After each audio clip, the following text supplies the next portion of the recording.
Hello, it's Martin from Wisely Automotive, and if you've been following the channel you probably know that the mobile servicing has really picked up. So we thought we would make this video to discuss some general information on the topic and importantly one crucial trick which you need to do before we turn up for a service if you want to maintain a pristine history.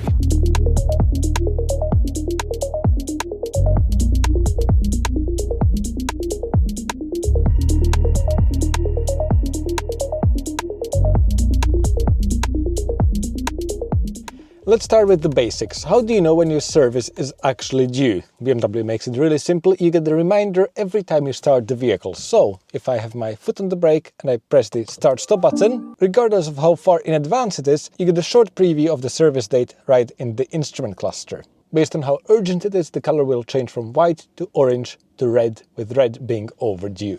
If you're not in the vehicle, you can also do it through the My BMW app. You just need to make sure that your car is obviously paired up, and under the vehicle status section, you can then drill into the service reminders, and it shows you a detailed breakdown for every item. This is actually where one of the catches lies, and we will come on to that in just a second. Because as mentioned, that's just a preview. If you want to see your full service history, you need to go into the iDrive system, and under vehicle status, you can scroll down into service requirements.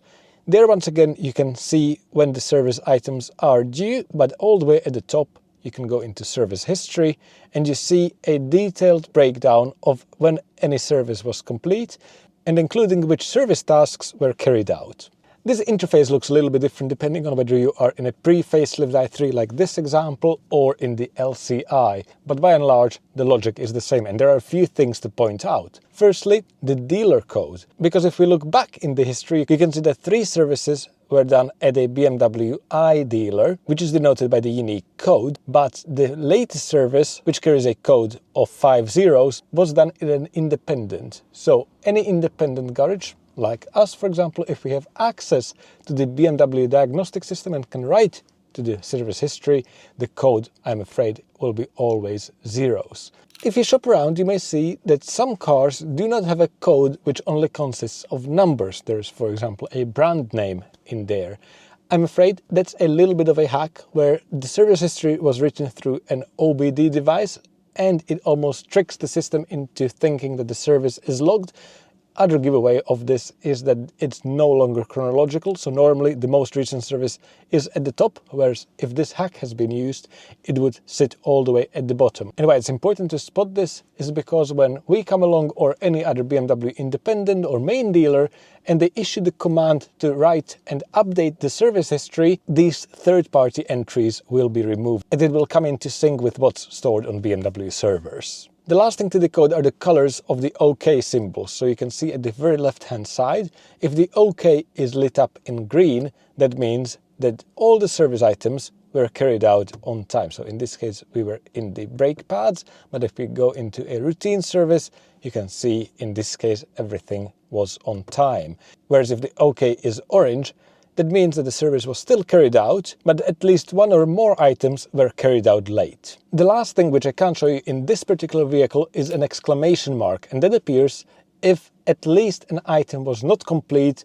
and it was overdue. And this is exactly where the mistakes happen, and we will come on to that in just a second because you need to understand that there are 2 things which are logged in this service history. Your regular routine servicing, but on some BMW and Mini products, the vehicle inspection reminder has also been enabled. On these pre-facelift cars, it has the statutory symbol. I believe the wording was slightly altered for the newer vehicles, and in fact it has become even more confusing, but that's because that is just a reminder for the MOT, and it's the only one which you can actually reset yourself by simply clicking into it. If you really want these reminders, or on the other hand, if you can't stand them and you want them disabled, it is a setting which can be toggled in the BMW ISTA diagnostic system, so at the end of the day it is something which we can do for you. But the crucial bit is that if you have these enabled, you really need to make sure that they are set correctly before we arrive for a service. So for example, now I push forward the date for the MOT a year into the future.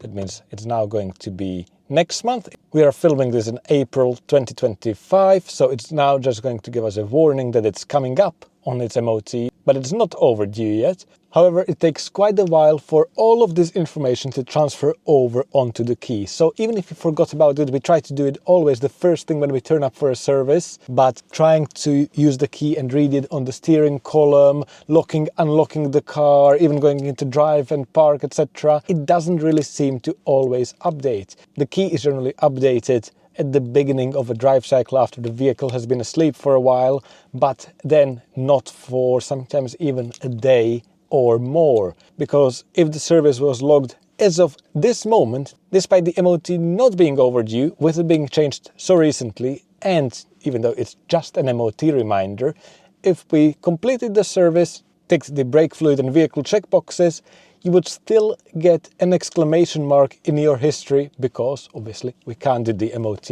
on your driveway. One other side note is to consider what counts as on time. Believe it or not, in BMW's terms, on time means up to 70 days from the beginning of the month the service is due. So for example, if the service was due in mid-April, you've got 70 days to get the service completed from the beginning of April. But I will be completely honest, with electric cars especially, given the service intervals are quite long, we personally wouldn't be worried if the service was done a little bit late, as long as it at least has been done.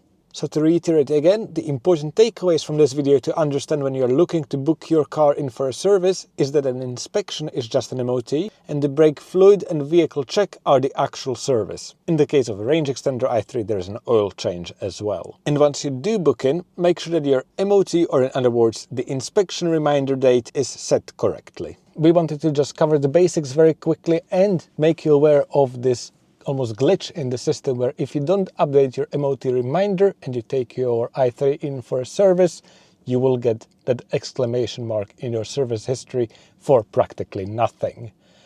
And yeah, I think that's where we can leave it. If you found all of this confusing with all the options for servicing which are in the iDrive menus, don't worry, when you book in with us, because we do have access to the BMW system, we can check when the latest service was and when the next one is due to make sure that you are not booking in for nothing. That's it. Thank you very much for watching again. Make sure you share the video with the i3 community to make everyone aware of the situation, even if they are not servicing with us, and we will see you in the next one.